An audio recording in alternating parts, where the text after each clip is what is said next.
हाल ही में यूपीएससी के नतीजे जारी किए गए जिसमें 1009 कैंडिडेट्स का सिलेक्शन हुआ। पर इस परीक्षा में सर्वोकॉन एजुकेशन फाउंडेशन का भी दबदबा दिखाई दिया, क्योंकि इससे जुड़े 10 अभ्यर्थियों का यूपीएससी में सिलेक्शन हुआ है, जिसमें से बी शिवचंद्रन ने 23वां स्थान हासिल कर नया कीर्तिमान रचा। दरअसल सर्वकॉन एजुकेशन फाउंडेशन एक गैर सरकारी संगठन है जो गरीब युवाओं की पढ़ाई लिखाई में मदद करता है। यही वजह है कि इस फाउंडेशन से जुड़े 10 अभ्यर्थियों ने यूपीएससी जैसी कठिन परीक्षा को पास किया और अपने साथ सर्वकॉन एजुकेशन फाउंडेशन का नाम रोशन किया। सर्वकॉन एजुकेशन फाउंडेशन दिन ब दिन एक के बाद एक नए आयाम रच रहा है और दबदबा देखने को मिल रहा है, खासतौर पर यूपीएससी में। इस बार फिर रिजल्ट आया और सर्वकॉन एजुकेशन फाउंडेशन का दबदबा देखने को मिला। लेकिन ये दबदबा कैसे कायम है, इस पर हम विस्तार से चर्चा करेंगे। मेरे साथ फाउंडर हैं सर, मौजूद हैं सर। बहुत स्वागत सर। हाजी कमरुद्दीन जी मेरे साथ मौजूद हैं। सर, सबसे पहले तो आपसे हम ये जानना चाहेंगे कि एक के बाद एक जो इतिहास रच रहा है, क्योंकि यूपीएससी जैसी परीक्षा क्रैक करना हर किसी के बस की बात नहीं होती है, और ऐसे में खासतौर पर वो छात्र जो आर्थिक तौर पर कमज़ोर हैं, क्योंकि बहुत ज़्यादा पैसा लग जाता है पढ़ाई में भी, लेकिन उन सब बच्चों के सपने को आप साकार करने का ज़िम्मा आपने उठाया हुआ है। जी शुक्रिया, आपका बहुत बहुत शुक्रिया। और मुबारकबाद देते हैं उन बच्चों को जो ये आए हैं।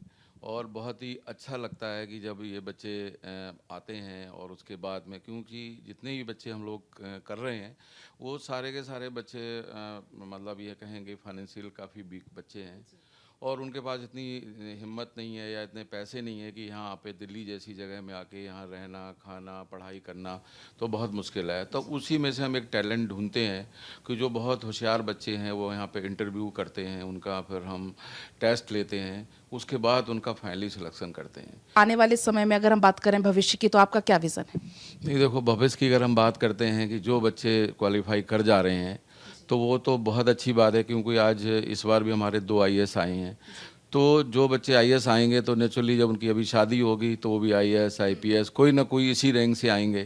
तो अब जिस घर से एक आईएएस बन जाता है तो आप समझ लीजिए उनकी एक पीढ़ियाँ जो है ना वो पूरी संभल जाती हैं, और फ्यूचर उनका इतना बड़ा हो जाता है कि उनकी जो आने वाली जो औलाद है वो भी एक अलग उसका मुकाम हो जाता है। इसके पीछे एक पूरी आपकी टीम काम कर रही होगी, तो उस टीम को आप कितना श्रेय देंगे? क्योंकि यूपीएससी जैसी चीज़ें बहुत बारीकी से उसमें एक चीज़ को तराशा जाता है, परखा जाता है, मॉक टेस्ट होते हैं, तो उसमें कैसे बच्चों को मोटिवेट किया जाता है ताकि बच्चे किसी भी कीमत पर डल ना पड़े? जी जी।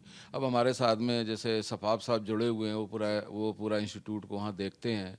तो साथ साथ क्या है, हमारे जो और ऑफिसर्स हैं, क्योंकि अभी आप देखा होगा जैसे हम 12 फेल की बात करते हैं तो वो जेनुअनली उसकी कहानी बताई गई है। तो इसी तरीके से जो और भी बच्चे हैं सबकी कहानी इसी तरीके की है। पिछली बार की अगर हम बात करते हैं तो हमारे 19 बच्चे इंटरव्यू में बैठे थे, उसमें से 15 बच्चे आए थे।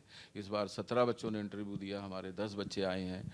उसके पहले 5 थे, फिर 7 बच्चे आए। टोटल मिला के अभी ये चौथा साल है तो हमारे 35 बच्चे आ गए हैं। तो हम ऊपर वाले का शुक्रगुजार हैं कि एक हमें जरिया दिया है, एक हम उसके ज़रिए से हम यहाँ पे इन बच्चों की खिदमत कर पा रहे हैं, जो बच्चे आने वाला फ्यूचर हैं, देश का फ्यूचर हैं।